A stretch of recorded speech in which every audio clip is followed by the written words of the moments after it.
Hello friends, કેમ છો? મજામાં ને? તો ફ્રેન્ડ્સ, આજે આપણે બનાવીશું ગુજરાતી પાત્રા એકદમ નવી રીતે, નવી ટ્રીક સાથે અને લેયર્સવાળા પાત્રા. ખૂબ જ ઓછી મહેનતે અને ખૂબ જ ઓછી ઝંઝટથી બની જતા પાત્રાની રેસીપી ખૂબ જ સહેલી છે. તો ચાલો ફટાફટ રેસીપીની શરૂઆત કરીએ.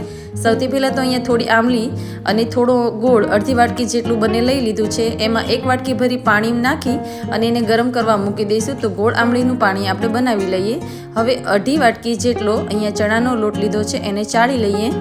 ફ્રેન્ડ્સ, તો કોઈ પણ આપણે ચણાનો લોટની વસ્તુ બનાવતા હોય તો એનો આપણે ચાળીનો ઉપયોગ કરશું તો ખૂબ જ સરસ રિઝલ્ટ આવે છે. અહીંયા આપણું આમલીનું પાણી બની ગયું છે, તો હવે એને આપણે ગાળી લઈએ. તો ફ્રેન્ડ્સ, ગોળ આમલીનું પાણી નાખવાથી ખૂબ જ સરસ પાત્રાનું રિઝલ્ટ આવે છે. તો એ બનાવી અને પછી થોડું ઠંડુ થઈ જવા દેવાનું. હવે આપણે ચણાના લોટની અંદર મસાલા નાખી દઈએ. તો અડધી ચમચી જેટલું હળદર, 1 ચમચી જેટલું લાલ મરચું, 1 ચમચી જેટલું ધાણા જીરું, ચપટી હિંગ, 1 ચમચી જેટલું તલ, સફેદ તલ લીધા છે, અડધી ચમચી જેટલા અજમા લીધા છે. એને આવી રીતે આપણે મસળીને નાખી દઈશું. હવે આપણે આદુ, લસણ અને મરચાંની પેસ્ટ બનાવી લઈએ. 10 થી 15 લસણની કળી, 1 ઇંચ જેટલો આદુ ટુકડો, 4 લીલા મરચાંની આપણે પેસ્ટ બનાવી છે. જો તમે લસણ ના ખાતા હો તો તમે એને સ્કીપ કરી માત્ર આદુ મરચાંની પેસ્ટ બનાવી અને આમાં એડ કરી શકો છો. હવે એની અંદર ચણાની લોટની અંદર બધી પેસ્ટ નાખી દઈશું અને થોડું ગોળ આમલીનું પાણી નાખી દઈ અને મિક્સ કરતા જઈએ. બધું જ પાણી એકસાથે ન નાખતા આપણે થોડું થોડું નાખીશું, જેનાથી આપણું જે બેટર છે ઢીલું ના થઈ જાય. 1 ચમચી જેટલું મીઠું અથવા તો સ્વાદ અનુસાર મીઠું એડ કરી દેવાનું. હવે બધું ગોળ આમલીનું પાણી તેમજ થોડું અમથું સાદું પાણી અહીંયા નાખ્યું છે અને પછી આપણે એનું બેટર બનાવી લઈએ. તો એકદમ ઢીલું પણ નહીં અને એકદમ કઠણ પણ નહીં, એવું મીડિયમ કન્સિસ્ટન્સીનું આપણે બેટર બનાવી લઈએ. તો જે બેટર છે એ આ ટાઈપનું રહેવું જોઈએ. અને હવે આપણે જે થાળીમાં આપણે મૂકવાનું છે પાત્રા, એને આપણે ગ્રીસ કરી લઈએ તેલથી. ત્યાર પછી અહીંયા ઢોકળિયાની જે કાણાવાળી થાળી છે એને મેં તેલથી ગ્રીસ કરી છે. હવે એની અંદર આવી રીતે ઊંધું પાન મૂકી અને આપણે લોટ ચોપડવાનું શરૂ કરી દઈએ. તો આવી રીતે લોટ ચોપડી અને ઉપરની જે બંને સાઈડ છે એને વાળી અને એની ઉપર પણ આપણે લોટ ચોપડી દઈશું. હવે આના ઉપર આપણે બીજું જે પાન મૂકીશું એને આપણે આની વિરુદ્ધ દિશામાં મૂકીશું. તો આવી રીતે આપણે વિરુદ્ધ દિશામાં પાન મૂકી એમાં પણ લોટ ચોપડી દઈશું બંને સાઈડમાં અને આવી રીતે આપણે વાળતા જઈશું.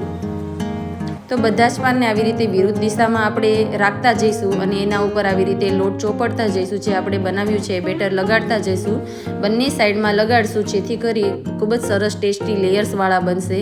આવી રીતે આપણે ફોલ્ડ કરતા જશું અને ઉપર જેટલું ખીરું વધ્યું છે અથવા તો બેટર વધ્યું છે એને આપણે લગાવી દઈશું.